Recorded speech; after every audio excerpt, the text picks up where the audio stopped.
অবিলম্বে আমাদেরকে প্রতিটি নাগরিককে সামরিক প্রশিক্ষণ দরকার। আমাদেরকে দেশকে রক্ষা করতে হবে। তাহলে বাংলাদেশে যারা এখন নেতৃত্বে রয়েছেন, রাষ্ট্র পরিচালনা করছেন, তাদের এই ন্যূনতম কাণ্ডজ্ঞানটুকু আমরা আশা করি যে দিল্লি বাংলাদেশকে আজকে হোক কালকে হোক এই শেখ হাসিনাকে পুনর্বাসিত করবার পরিকল্পনা নিয়েই এদেরকে দিল্লিতে ভারতে জায়গা দিয়েছে, যাদের বিরুদ্ধে খুনের অভিযোগ রয়েছে। এটা জানার পরে আমরা আমাদের সৈনিকদেরকে কেন তৈরি করছি না? সৈনিক ভাইদেরকেও আমি বিনয়ের সঙ্গে বলবো, প্রোপাগান্ডার দ্বারা প্রভাবিত হবেন না। দেশের মধ্যে যে দ্বন্দ্ব, জনগণ বনাম সৈনিক, এই দ্বন্দ্ব আমরা 5ই অগাস্টে আমরা ফেলে এসেছি অতীতের বিষয়। এখন একজন সৈনিকও যেমন নাগরিক, একজন নাগরিকও যেমন সৈনিক। যদি তা ঠিক হয় তাহলে অবিলম্বে, এটাও আমি স্বরাষ্ট্র মন্ত্রণালয় এবং মাননীয় উপদেষ্টা হাজির রয়েছেন, আমি আপনাদের মাধ্যমে হাজির করতে চাই, অবশ্যই আমাদের দ্রুতবেগে বাধ্যতামূলক সামরিক শিক্ষা দরকার।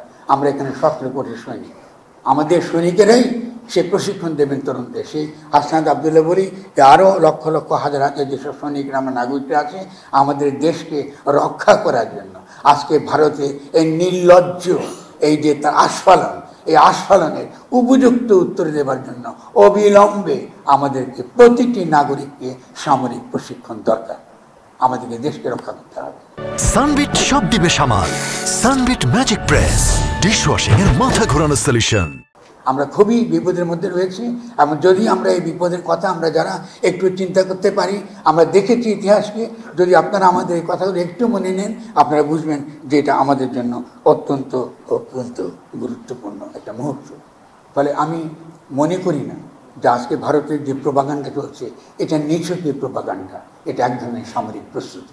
আপনি দেখেছেন শুভেন্দু যারা চলে আসতেছে সীমান্তে, আপনি ওখান থেকে তারা দল বেঁধে বলে আমরা সীমান্ত অতিক্রম করবো, এত বড় দুঃসাহস দেখাচ্ছে ভারত, এত বড় দুঃসাহস দেখাচ্ছে। কিন্তু আমরা তো চাই এই দুঃসাহসের বিপরীতে সরকার যারা আছেন এখন ক্ষমতায়, অবিলম্বে তারা এটাকে আমলে নেবেন এবং প্রত্যেকটা ঘটনাকে তারা যেভাবে হ্যান্ডেল করছেন যেন এটার একটা পাল্টা রিয়াকশান যেন তার না হয়।